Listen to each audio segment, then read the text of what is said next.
Good evening, everybody. This is your host, Huge Pop on a Huge Up Pop Entertainment. Tonight's guest, man, is one of my friends. I call him friend. I see him every other month.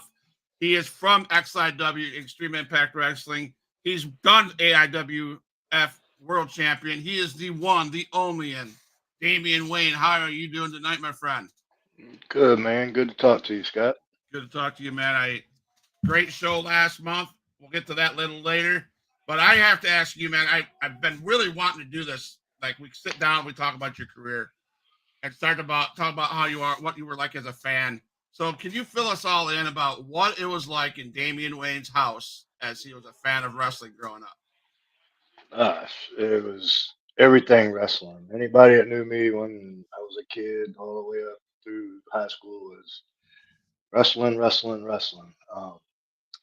I was blessed to live where I lived for Jim Crockett Mid Atlantic Championship Wrestling. I was lived in Hampton, Virginia, so I had Hampton Coliseum like 10 minutes from my house, and then I had the Norfolk Scope in Norfolk, Virginia, like 20 minutes from my house, and then I had the Richmond Coliseum like an hour from my house. So, I mean, I was blessed with all the wrestling I ever wanted.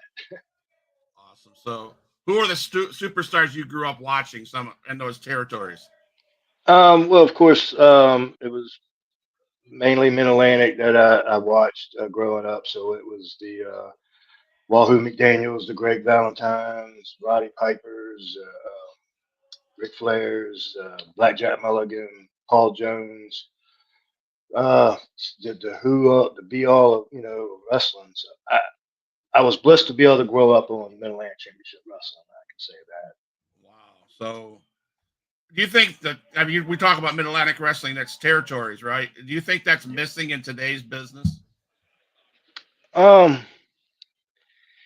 That's hard to say. I mean, being an old school guy like I am, of course, I'm going to be all for the territories, and I think that's when wrestling was great.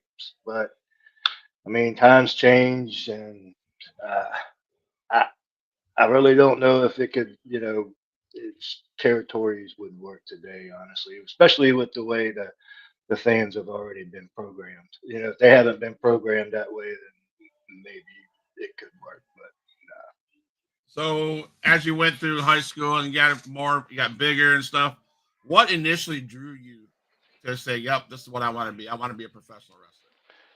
well, always knew that that's what I wanted to be. I mean, from the day I saw it at 7 years old in 1978, I knew that's what I wanted to be, and I did it in the backyard.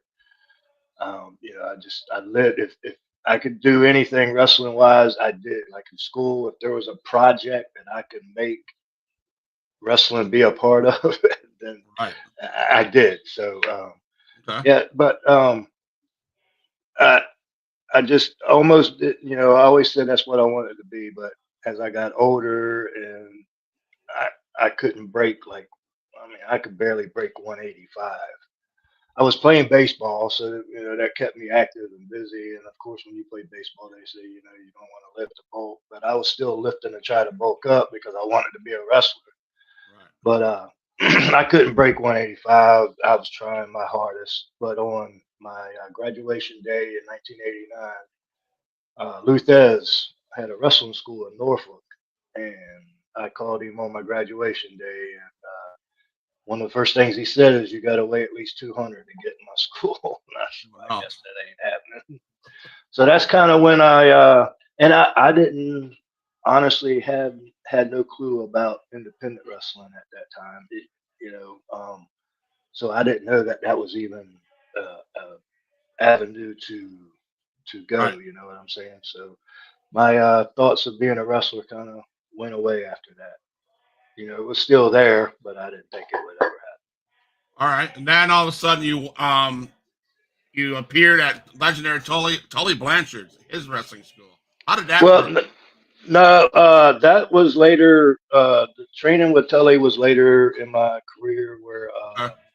a guy named Greg Price, who used to run the NWA Legends conventions in Okay. Charlotte, North Carolina, he was wanting to start a promotion off of that, and it was going to be part of the NWA. It was called NWA New Beginnings, and he had Tully as the booker. And so for like 4 months before the first show we had, he would get all of us guys every weekend at the high spots and the ring and high spots, and we would train with Tully. And then I also was blessed to we got 2 shows before Greg decided not to do it anymore, just to run the convention. So I got to learn also from Tully on booking wise. I was Okay. like his. He probably thought every time he turned around he saw Damian Wayne because I made sure I was everywhere he was at. Yeah, yeah. So yeah, you mentioned you just said what I was going to ask. You said you were made sure you're where you were at every time you were there. So is it? I mean, I know, man. I see you at XIW, but does your bag of gear stay in your car all the time, just no matter, just in case you show up somewhere that you want to do a show?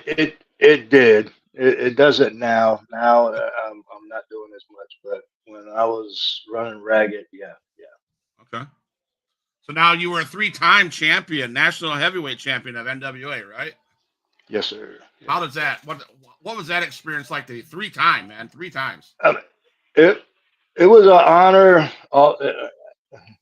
I kind of made a post today that will lead into my very first national title win, but definitely, growing up on NWA Mid Atlantic Championship Wrestling, that the national title was part of their thing, and I saw Tully Blanchard defend that belt. I saw Dusty Rhodes defend that belt. I saw all of them guys defend that belt. So to have my name listed with them and hold that belt, yeah, it meant a lot. I'm not going to lie about that. I mean, those are some big names that you just mentioned. That you could Dusty Rhodes, you held the Dusty belt. Rhodes. That man, I mean, Tully Blanchard's my all-time favorite, and he's been my all-time favorite since I was 13 years old, and wow. he's synonymous with that belt. So not many people that are in the business can say, "Hey, I held the belt that Totally Bronson held. I held the belt that Dusty Rhodes held." That's an accomplishment itself. You can just pack it up and say, "I'm done," right? Yeah, it was definitely a milestone that I'll cherish. You like my shirt, man? I just gotta say this. You like? Yeah, and the wifey said he's got your shirt on, so I got one of my newer ones on. All right, I like that. Yeah, I like that. I mean, I gotta give. I'm gonna give props to your wife, man. At XIW shows, she's always there. She's supporting you. What you've got to be a blessed man. What your wife is there all the time. She makes your merch. She runs your table, and my hat goes off to your wife. So Yeah, she's my backbone. Yep, she's absolutely, absolutely. she's she's the rock. So what's this NWA Dog Championship? What's that all about? A guy named Lawrence Sacodium out of North Carolina. I mean, not North Carolina, New Jersey. He ran a promotion called NWA Dog. Um, and he was just a really big proponent of mine, big backer of mine. Really thought a lot of me in my time. He thought a lot of me, Chance Prophet, and Bordell Walker, Yeah. and the three of us basically fought over his title. And I think I might have been his longest reigning champion over 1,000 days or something. I might be wrong on that. Don't quote me. But yeah, he's a really good guy out of New Jersey, and it was a fun promotion. He, getting up north and wrestling some of the northern guys and whatnot was really fun. Yeah, so I see you at every other month at XIW, and there are a bunch of young guys there, and you're old school, right? You're old school. How does your style when you get into the ring with those young bucks? How do you is it hard to adapt to their style? Or is it just you just go out there and do you? I don't have to. My style adapts to anything. Okay, Yeah, I don't have to. If the guy's flippy, I'm the base. I'm still gonna be Damian Wayne, kick, punch, and cheat, no matter what. So yeah, I don't have to change anything, no matter who I'm. It doesn't matter their size. Now, going behind the curtain a little bit, of course, you're gonna sell different and whatnot for different size people and this and that, of course. But other than that, I don't have to change anything, no matter who, what size, what style, or okay. I see that. I see you bring old school to XIW nothing. every I single. can't, that it's one of the things I preach to the young guys is Yeah, you might love your flippity stuff, but don't be one dimensional. I can go in the first match of the night and wrestle a 150-pound guy, make it believable and everything else, and then turn around in the main event and wrestle a 450-pound guy and make it look believable and everything. Not too many guys can do that because Right. a lot of them want to do their flippity stuff that they can do with their other guy their size. They ain't gonna do it with a 450-pound dude. So Right. So, who is your toughest opponent so far in your long career? oh man, I I could sit here all night and name my toughest. I got Vordell Walker. I've had battles with Chance Prophets. I had battles with Scotty Blaze, Adam Pierce, Sean Denny. I mean, just I can name a lot of guys that. And the great thing about the majority of my feuds is a lot of them were spanned over different states and different promotions. Yeah. Me and Vordell and me and Chance Prophet, uh, I mean, we span over maybe 15 to 17, 18 years of wrestling each other over different states, different titles, different promotions. So I got too many to list on my toughest. All right. So now you mentioned Bordout and Chance Prophet. Were you in the ring ever with Adrian Whisper, John Saxon, and that era? Or are they before you? Uh, I could sit here all night and tell you stories about me and Whisper inside a wrestling ring. All right. Me and Whisper probably had a blood feud for about 3 years over the whole Mid Atlantic. Every promoter wanted us. Everybody wanted Damian Wayne versus Adrian Whisper, and you name the match, and we had it. We did it, and we beat the ever living daylights out of each other. Now that you bring it up, let me. Can you talk to us about the night you used your ex's dad's truck in the Pinfalls Count Anywhere match? Well, yeah, it was in Rocky Mount, North Carolina, and me and Whisper was scheduled for a 45-minute Iron Man tables, ladders, and chairs match. So we get to the Armory in Rocky Mount, North Carolina, and sometimes they have old tables or whatnot that they'll get rid of, or we can buy for like 10, $20 from them and whatnot.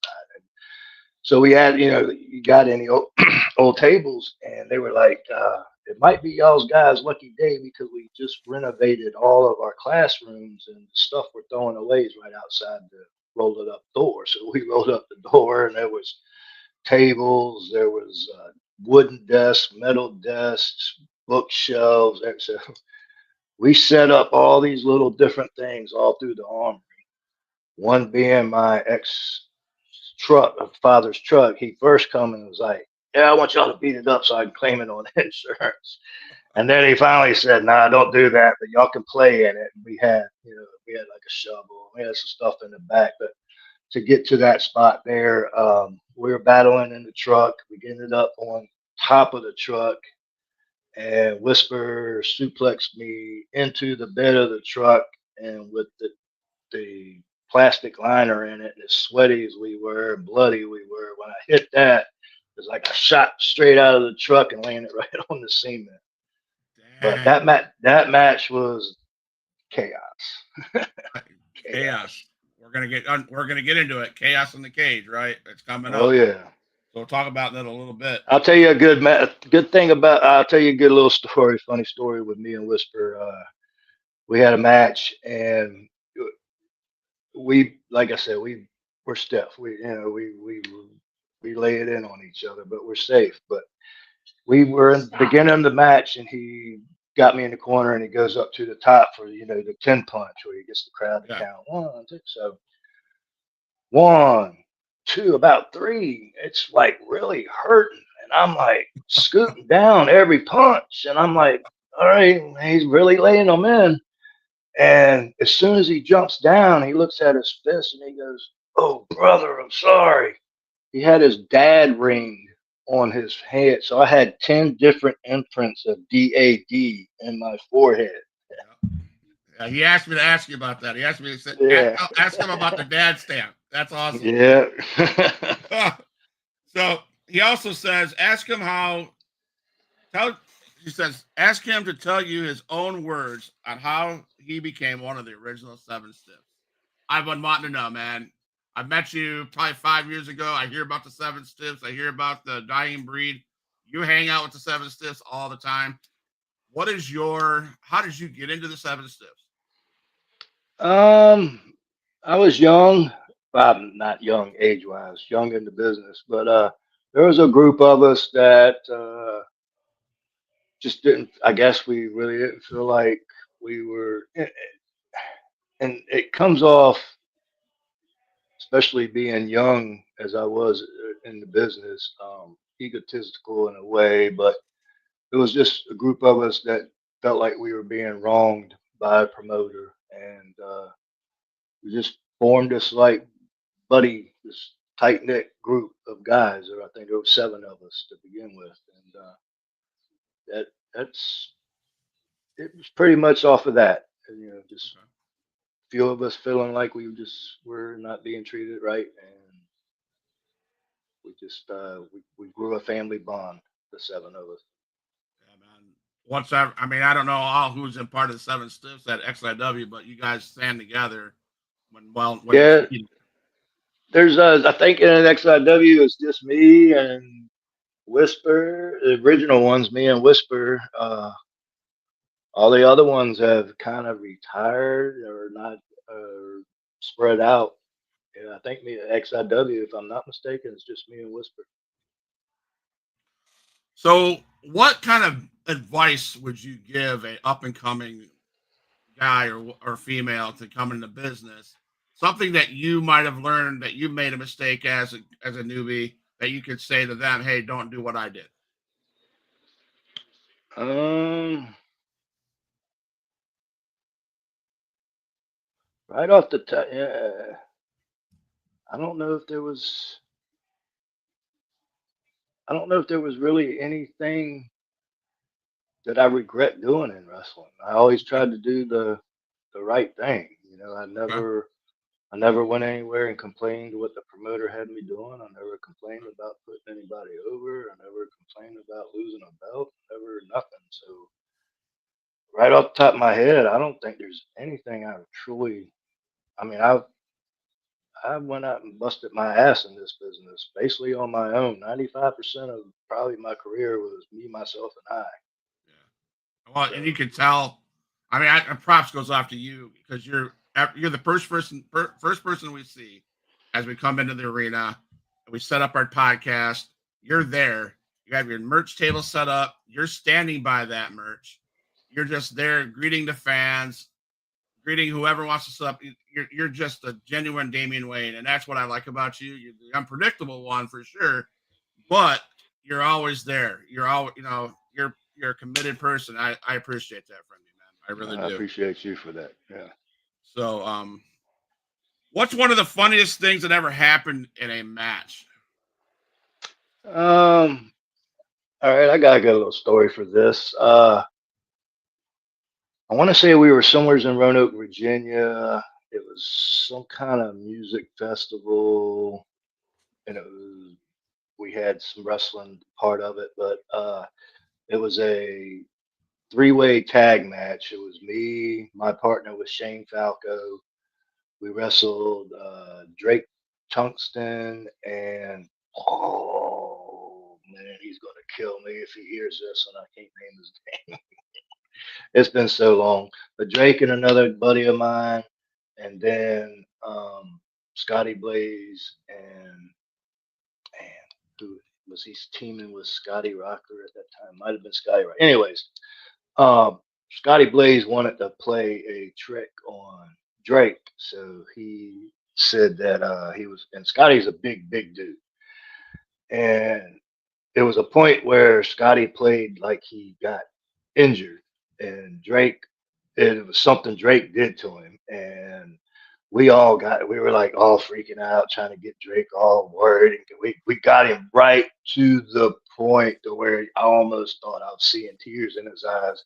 And then we all started kicking and beating Scotty up. And Drake looked at us like, what are y'all like? He just Yeah, broke kayfabe right in the middle of the match and just looked at us like, so yeah, that was a pretty good one there.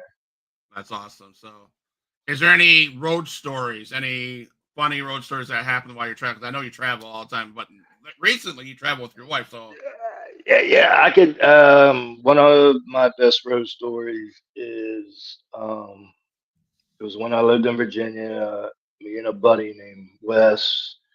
We were going to Manassas, Virginia. This was a Friday night. I was going to wrestle for Ring of Honor, okay, and I was in the main event at Ring for that show. They actually had me. It was me versus Nigel McGuinness versus Claudio Castagnoli versus Brett Albright, and there was a snowstorm coming in, okay, and we had a show back like where I lived is was here. Manassas was like 3 hours up, and then our show Saturday was about an hour below where we lived. So it was okay, boom. yeah, And there were some other local guys from where I lived that was on the show early, and they all left because they wanted to beat the snowstorm. Well, I'm in the main event. I couldn't beat the snowstorm. right. So me and Wes, we got a hotel room that night. We wake up and the snow's up to the windows of the car. We had to like doggy paddle through snow to get to the car. We Wow. get to the car. We're driving through the parking lot. We can't even tell where the exit out of the parking lot of the hotel is because snow. So we thought we were making the turn through the exit, and we're going over the little median with the Right. flower bed and all that. So Wow. we finally get on the road. We're like driving 15 miles an hour. The interstate, it looks like something out of the movies. The interstate, we're all following like a train to follow the same path. And every time that we had episode, a chance to stop, we would get out and clean the windshield wipers because they would instantly ice up. It was so bad. And one time we got out and I got out to do one side, he got out to do his, and we shut the doors. But when we shut the doors, this time they locked. Oh So no. we're locked out of the vehicle. Vehicle's still running. Cars are passing by, one by one. Nobody has a Slim Jim. Nobody has a coat hanger. Some lady gave us an umbrella.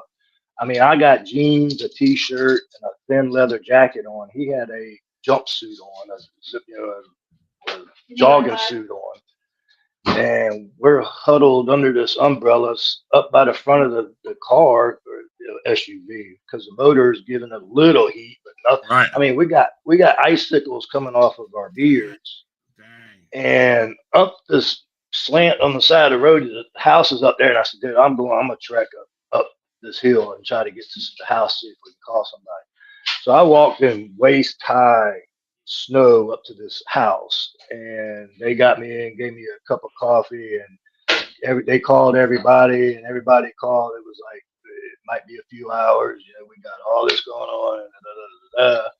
So I was like, I can't leave my buddy down there by himself. So I went back down there, and we stood there for about another hour and a half under this umbrella until somebody finally came with the Slim Jim and got us open and got us back in our car. And we had that heat on high for the next 2 hour ride to where we were going. It Nice. was one of the worst experiences, but one of the funniest. And yeah, I wouldn't want to experience it again, but it brings back some good memories. Nice. Nice. So, Adrian Whisper popped in. He said, "Who's in the house?" So, you ever talk? You and Adrian ever talk about running it back one more time? You ever talk about tag teaming? Because you guys got a bunch of Well, we did tag. that tag. We did the tag one time, and that was the first time we ever tagged in the 20 some years. It was always me against him, always. And that tag team was me and him against was it Jackson and Yeah, Vordell? Jackson Verdell. Yeah, So there's that still a was the lot of first those time. guys. Yeah, there's a lot of, in my opinion, troubled people in XIW, the ones that are hanging around John Saxon. Hmm. So I think that Yeah, I don't want to see him because of damn Dodgers winning the World Series. right. I yes, that is the facts. I was rooting all the way for the he is gonna be a complete over the top individual God, in December, and I'm not looking forward to that. no. No. He was gonna put that he can take that damn whistle that he comes out with. Someone needs to shove that something. Yeah, that's the word I was getting ready to say. Shove it.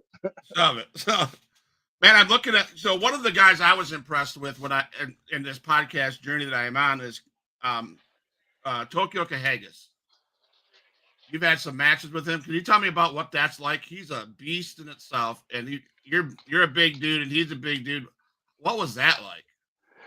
I mean, all you got to do is look at me and Vordell, look at me and Jackson.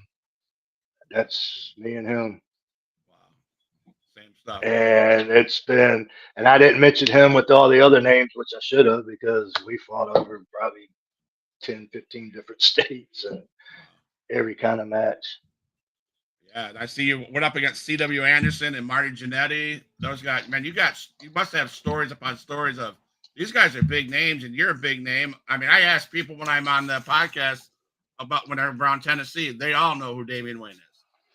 So I appreciate that. I tell people all the time that my reputation, which I hope is good and whatnot, and with my peers in the business means more than anything I've ever did wrestling. You know, who I wrestled, what belt I wear, where I went. You know, my right, hopefully my good reputation that means the most to right. And I think I read a post on either your Facebook or Extreme Impact Wrestling's Facebook or whatever. It sounds like you guys got a great roster in the back, and I love to hear what I think it was last month or the month before. Y'all get together and you prayed backstage for safety, and I know where your faith lies, man. It's all over Facebook, and I say thank you for your faith, and you are a and I'm not trying to blow smoke, man. I love seeing your Facebook posts because in it. times that I'm struggling, things you say lift me right back up. Well, So I appreciate that. That's I started to where I was even embarrassed to pray sitting right here with my wife and my dogs. I was scared to pray, you know, I was like, I don't know how to pray. right, And now I'm the one that gets the guys together in the back and leads prayer and I'm that's not scared to pray in front of nobody no more. But yeah, it's made a big difference in my life. So and I can imagine because to me when I hear about that and about the back room, the locker room area, and praying and stuff like that, I think that's a great definition of what brotherhood should be like if that's in the business. And I just think that it's important to be brotherhood and be, paying it forward, right? And stuff like that. and So I just love that idea. But yeah, man, Vordell Walker. I think I remember you and Vordell Walker in Extreme Impact Wrestling. I think it was Vordell. You were supposed to go through a table, and the table instead of breaking in half, went it slanted, and your mhm. throat hit the other table. And I'm like, oh dang, because that looked like I don't think that was planned that way. I don't think Nah, nah, that must nothing me and Vordell do was planned. and I tell everybody, I did not get introduced to independent wrestling until 5 years ago or 4 years ago when I was looking at Facebook and I seen XIW and Adrian Whisper and I just started texting, messaging you guys and I was invited there by whoever runs the Facebook page for Extreme Impact Wrestling and I brought five children or not children, 8, 9, and 10-year olds to the show. Mhm. They loved it. That chair right there next to the WWE chair, y'all signed it. I don't know whose head isn't got crushed by the chair, but that's there. There's some blood on that chair. That's one of my prizes. I love that. I love that. Anyways, my kiddos. This is what I love about XIW, and I know you're part of it. I will get into that in a minute because I want to ask you what your role is. But you guys make everybody feel like that we're their family, and then you put on a show that if you're so close to it. You're going out there, and it, man. If you want to talk about real fight shit or you feel like it's real, and you guys put your ass on the line, and man, you guys do some great stuff. You and Bordell put on a heck of a show. All the other guys do too. So you guys are amazing. And I just want my hat goes off to you and XIW and Adrian Whisper and those guys. I'll tell you a quick little Vordell story if you got Yes. with the wifey sitting here. All right.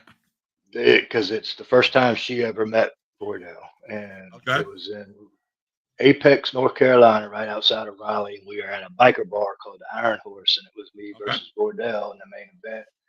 Pinfalls count anywhere, and we did Damian Wayne Vordell Walker stuff and beat the daylights out of each other. Well, after the match, I got to my car in the parking lot, and I'm trying to catch my breath and everything, and Janie's right there with me, and this is early in me and her relationship, and Vordell comes sneaking around cars and comes sneaking up to me. He's like, "Hey man, you all right? Everything good? Good?" And we're hugging and everything. And he goes and walks away, and she goes, "He actually came over and checked on you."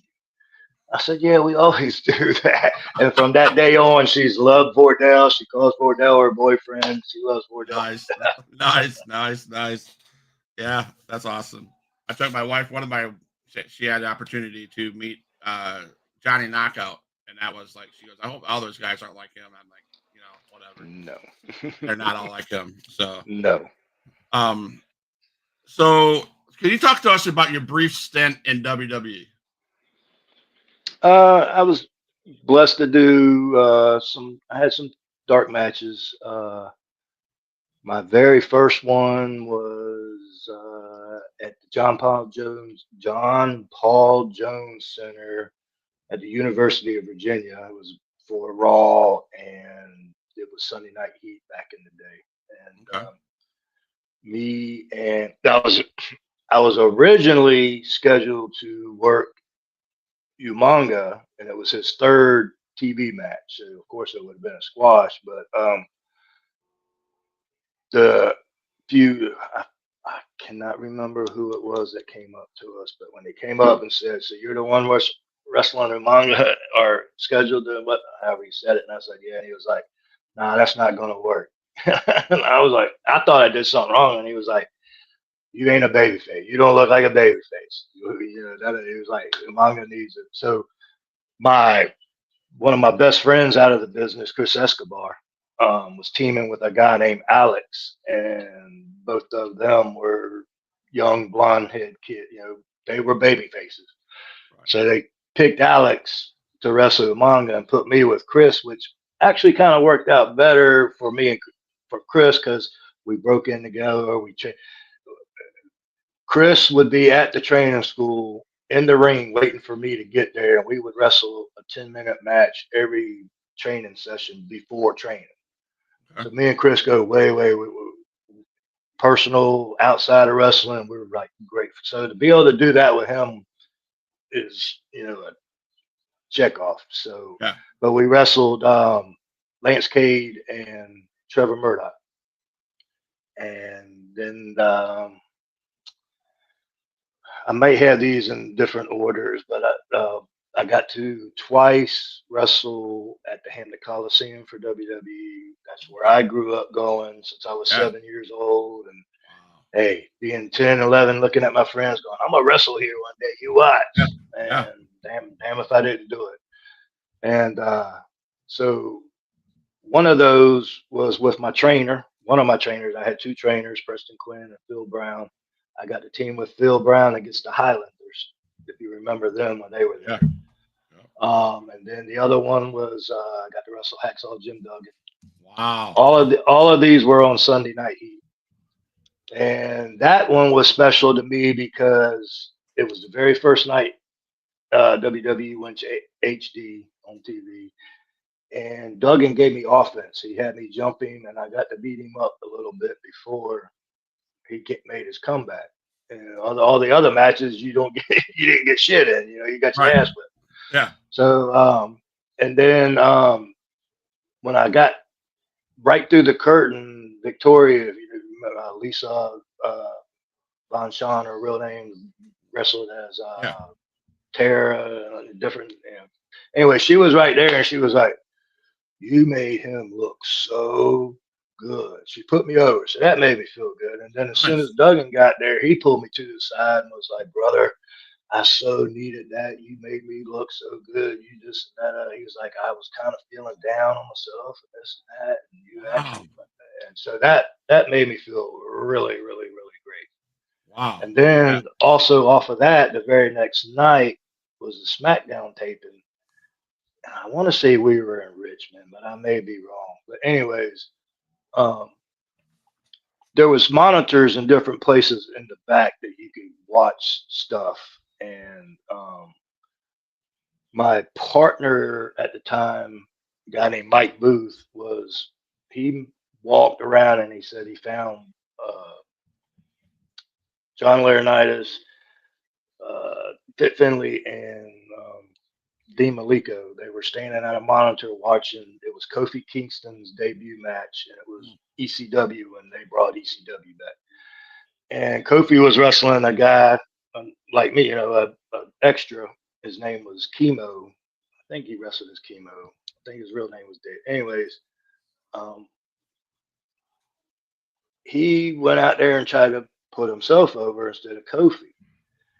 And my partner Booth came to me after the match and he was like, "Dude, they just put you over like $1 million." I was like, "Who?" He was like, "Finley and Malenko and Laurinaitis." And I was like, "Really?" And I was like, "Well, tell me what happened." And he said, "I was standing behind him and he was like, they were watching Kofi's match against Chemo, and they were pissed at Chemo because he was out there trying to get himself over." And he said Malenko turned to the two of them and said, "We should have put that bald headed guy in there from last night. He knew what he was fucking doing." And I was Yeah. like, "Thank you." So Wow. that made me feel good. And at my tryout, they were very impressive. There was one of the times there, I think it was that show that I wrestled Duggan. We had tryouts, and they loved what I was doing. But as soon as Jamie Noble's the one that runs the tryouts, and as soon as he asked me my age, I was 37 at the time.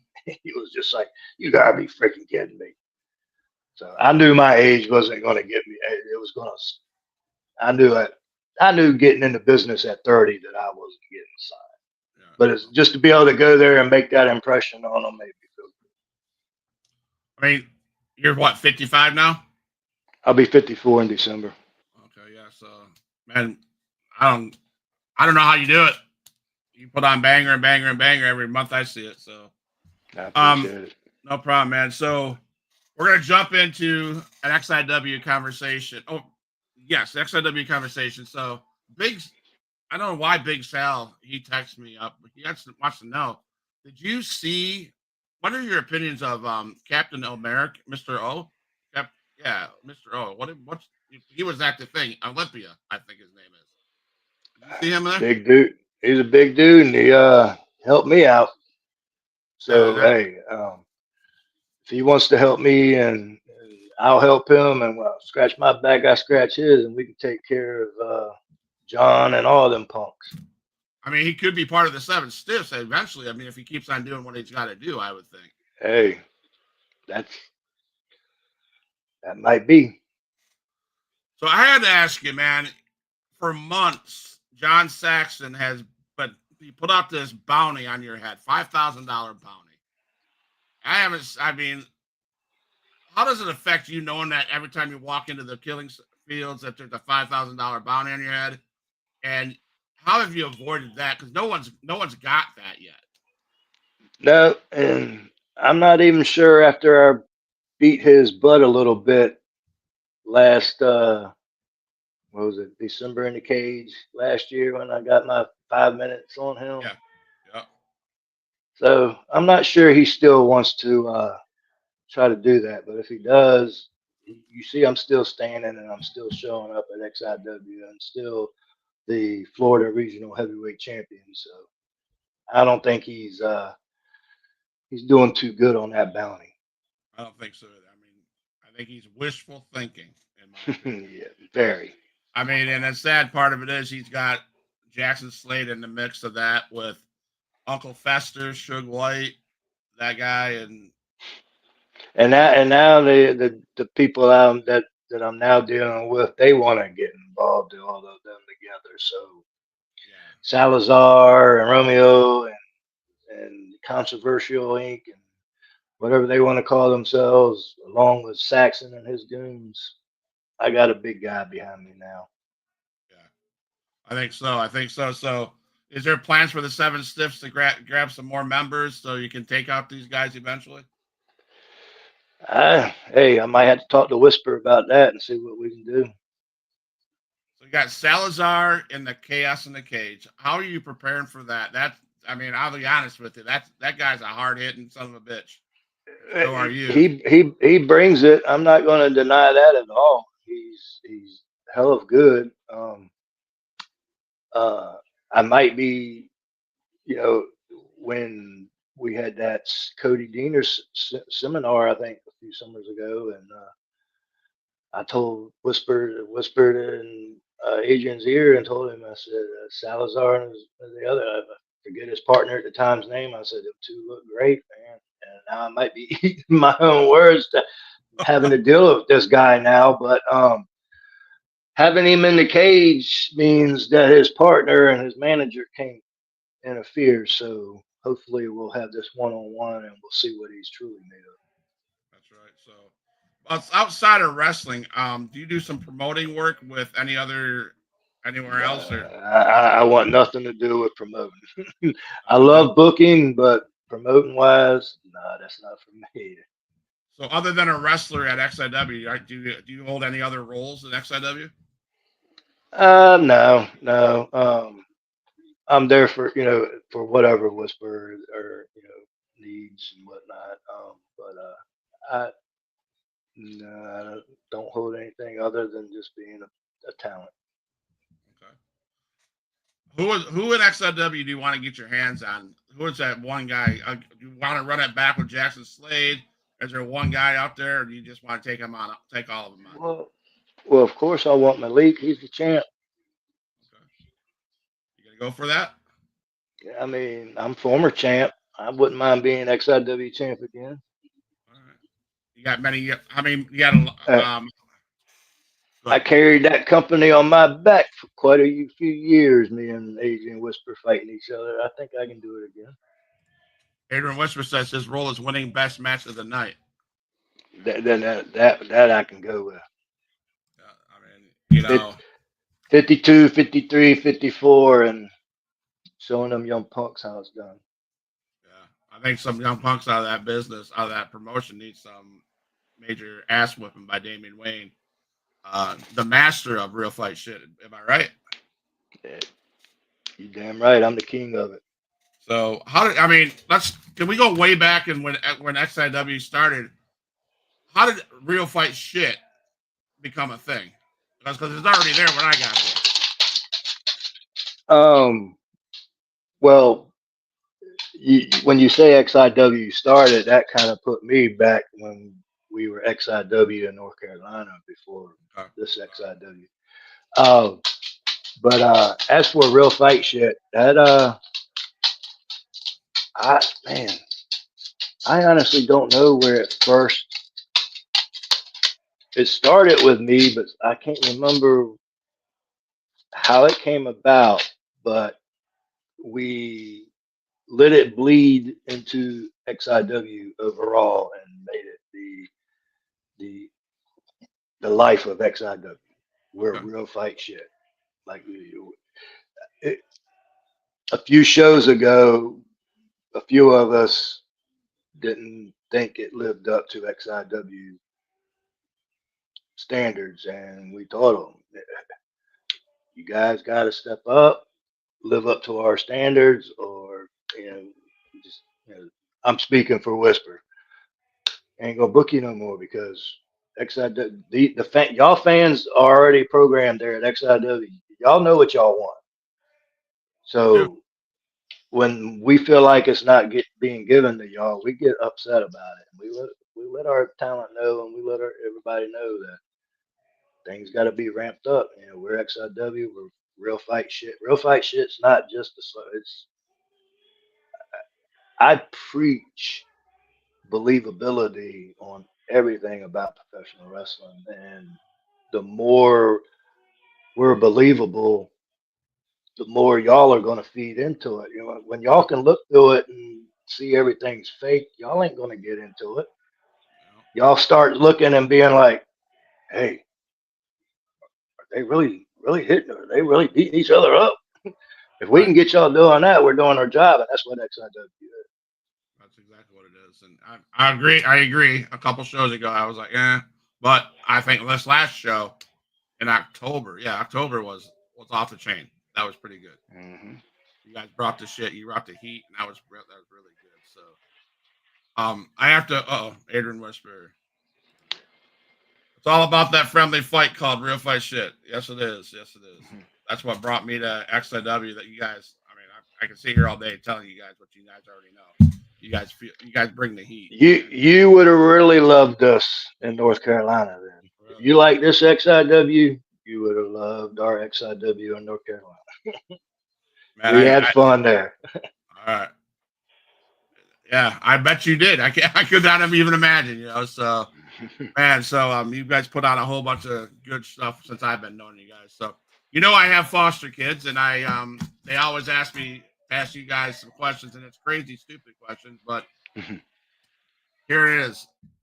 Would you rather get hit by a chair or step on the bunch of Legos kids left around the living room? I will take the chair shot any day. Okay. Um I was a big Legos kid growing up, so I know what it feels like stepping all over. um on pizza, do you like pineapple on your pizza? I don't order it, but if there's around, it's not something I won't pick it off. I'll eat it, but it's not something I order. All right. Someone wants to know your favorite football team. The Commanders, Washington Commanders. Been a long time Washington Redskins fan. Yeah, your Washington Redskins beat my Detroit Lions last year, man. I was kind of disappointed. That was kind of Yeah, made me well, kind of mad. we ain't doing nothing this year. I mean, that made me kind of mad. I was like, come on now. Um, now another person wants to know who's your top four wrestlers, female, male. um, my top guys are the same ones from when I was like 13 or 14. And just a little backstory is that's when the secrets for wrestling was broken to me from 2020. So I knew that what was it. So my favorites became the ones that still made me believe. There's that word believable again. Yeah. So Tully Blanchard, Barry Windham, Rick Rude, Jake Roberts, Terry Funk. Wow. And tied with Terry Funk would probably be Manny Fernandez. So them six guys are I think are the all time best. Awesome. So I ought to finish off with this. So where can people, fans of yours, find your merch? Find other than at the XIW shows, do you have merch on sale on your Facebook page? Do you do something like that? Yeah, it's they can get me on my Facebook page if they want. I just told the wifey earlier that I might put some of my shirts up on Pro Wrestling Tees. I haven't did that yet or anything, but I may do that because I'm not doing too much anymore, man. I'm only doing XIW there, and then on the it actually works out great for me because the month that XIW doesn't run, I go to Arkansas, which runs like 10 minutes from my son or our son and granddaughter. So that's I'm doing that, and then any maybe bucket list something that might pop up, or I just got booked for a seminar in West Virginia to do in January. So and I might be going back to Mount Airy, North Carolina in February. So it's Okay. here and there, but I'm really slowing down quite a bit. All right. And you mentioned seminars. So, as a guy speaking to wrestlers through this interview, how important are these seminars? Should wrestlers find one or two a year to go, whether it costs them $100, costs them $50, whatever it costs them? Is that a good investment? Does that help make a good wrestler? Um, that all depends on that wrestler. That wrestler could go to 20 seminars and be there for the wrong reason. If you know what I'm kind of Yeah. saying, they could be there for, they think to learn, but they're more there to impress the person doing the seminar instead of learning. Right. So it all depends on that person. The person wants to go there and actually learn, take in what they learn, and try to actually do it instead of just in one ear and out the other, or cherry picking what they want to learn. Okay. So it's all up to that person. Absolutely. Well, thank you, man. Guys, this is Damian Wayne. He's the unpredictable one. You can see him if you're in the panhandle of Florida at Panama City Beach. I think December 20th, if I'm right, Yeah. XIW, Extreme Impact Wrestling, Chaos in the Cage. We worked up to this all every other month, all year long, leading to the biggest event that they have. It's Chaos in the Cage. You want to see some real fight shit? You want to see some real dudes put it all on the line? Females, we can't, the Brava Escobar, you can't put her off. She's there. I think she's going to defend her title against maybe Bella Snow again. I don't know. Yeah, I think so. I think so. You got Damian Wayne in against Salazar. They're going to be two tough son of a bitches hitting each other, throwing each other against the cage. You're going to have to put up with John Saxton and Sugar White and them goons. Maybe you might even see Mr. Olympia. I don't know. He's a big dude, man. I think he one of Damian Wayne's friends. So if you guys want to come down to watch a show, and real fight shit is what they say, that's what they live up to. Check it out, Panama City Beach. On December 20th, it'll be on their Facebook page where to go. Damian Wayne, man, I'm glad that you have the opportunity to come on the show. I appreciate those stories, and man, again, I appreciate you, your family. Hats off to you, your wife, even your dog that made an appearance. That's cool. I think you have 3 dogs, right? I'm surprised they didn't all try to make an appearance. Now I got 4 dogs, 2 cats. 4 dogs, 2 cats, man. Check Damian Wayne out on his Facebook page, guys. You want to talk about a genuine dude? He's a genuine guy. Damian, thank you for so much. I'm going to play the exit song. Don't go nowhere. I want to just talk to you real quick, real off screen, okay? All right, buddy. And there's Damian Wayne, man. Take care. XIW, real fight shit.